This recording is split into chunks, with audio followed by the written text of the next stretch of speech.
The New Message gives us a very great teaching about the changing world itself, the greater environment in which we all live, the world we depend upon every day in countless ways. It's giving us a picture of this change, what it means, why it's happening, and where it's taking us or could take us, and the choices that we have yet to make and could make to make a real difference in the outcome. So the world begins to teach us some key things that I'd like to talk with you about today. The first is the environment itself. I think the environment is always treated as the background for everything else that we do as human beings, our culture, our politics, our economics. And we just assume that the environment will always be there to support us and provide everything we need to create all the things we want and need. But the environment in the New Message is called the most important thing in the world. For if it changes, or if it declines, it changes everything. When I talk about the environment, I'm talking about our climate, the air we breathe, our soils, our water, our food, our resources, our forests, and even the diseases and the pestilence that threatens us. And all the advent of violent weather we're facing today, droughts, superfires, floods, on an almost continuous scale. This is the environment. And the environment is now tapping us on the shoulder and saying, hello, I'm here. And we have to be here for that environment. This is not a political movement or a social movement. This is a changing world reality. If you change the environment, it changes everything. Every aspect of our life, all the things that we depend upon for our basic ability to live here, all the things that civilization requires to function and have stability and perpetuity. Our food, our water, our air, our energy, our opportunity, progress, all depends on the stability of that environment. And the New Message talks about freedom, practical freedom, political freedom. This freedom is only possible in a stable environment. A stable environment that has the assurance of continual supply and support. On that platform, real individual freedom can be adopted and sustained. But if the environment becomes too unstable or begins to decline, then surely that freedom will be lost. And now things will have to be directed and mandated for us, not by us. So when you think of freedom, your personal freedom, think about the environment that supports you and everyone.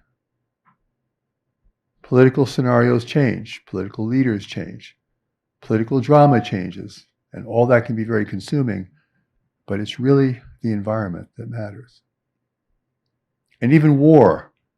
The New Message describes war as always a competition for resources, despite whatever political or religious aspirations or issues are at stake. It's always an attempt to gain more resources, or to compete for resources, or to gain someone else's resources. Resources, environment. In a new world reality, this is what really matters. Political theory, economic theory, it's all based on the stability of the environment and resources. The ground we stand upon is the air we breathe.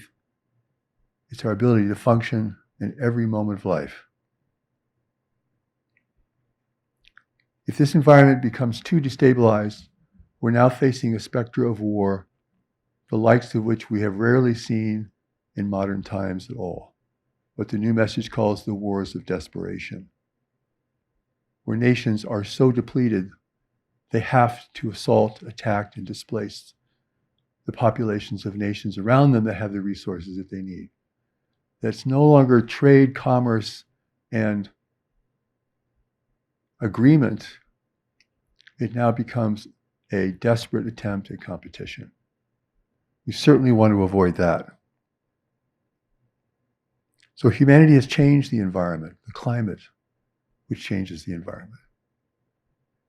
And it's changed the environment even at this moment in ways that we will not be able to control. We may have already passed the threshold of stabilizing the climate. I think we have. So here we are living in this momentous time of change at the most fundamental level. And yet, how many people see this and feel this and know this? It brings up this dilemma that the New Message proposes, which is the problem of change. The problem of change is big change, little reaction, little change, big reaction. That's the problem with change. People are not engaged with life. They're disconnected from nature. They've forgotten what it takes to survive in this world. They're now indulging in their own personal fantasies, personal realm of speculation, preoccupation, and addiction. Competing with others for resources constantly. So life is producing a great check for us. A great check on everything. If our food declines, war will arise. If water is depleted, human migration will increase dramatically. The message has said the entire Middle East may be unsupportable for human life in 20 or 30 years. In the revelation on the prophet received in Damascus, Syria in 2009, it said the world will be unrecognizable in 20 years.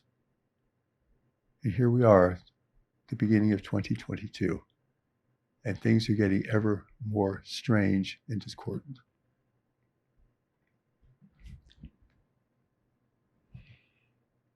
The New Message teaches that we're living in a declining world, a world of declining resources, growing population, drinking from the slowly shrinking well.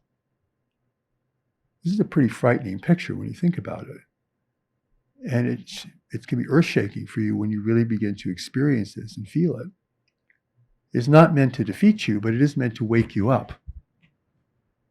Wake out of your dream of personal happiness and personal preoccupation to start thinking about how you're going to function in this changing environment, how you're going to live in a new world reality, how you're going to face the great waves of environmental, economic, and social change that are already underway.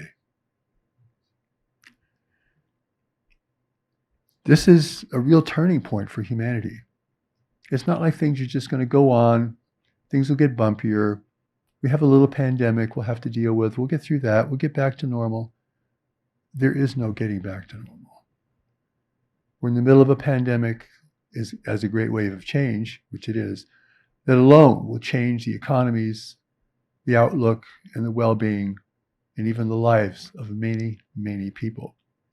Far greater it is than people realize or want to think of it. So who can face that? People want to hide behind conspiracy theories or call it a conspiracy or think it's just a passing phase or it's just a giant flu or it's being created, for the profit of certain companies. It's like people aren't facing reality, people. This is reality. What is reality? Well, I don't know if we can ultimately define that, but my working assumption is reality is everything is happening beyond your thoughts and beliefs. And if you're not paying attention to what's happening beyond your thoughts and your beliefs, then your life will become imperiled by those things that you're not paying attention to. Already the things that I've spoken of are in motion. It's not some future possibility. It's not some dire prediction for the future. The great waves of change are happening now, and they will get greater and greater as we proceed.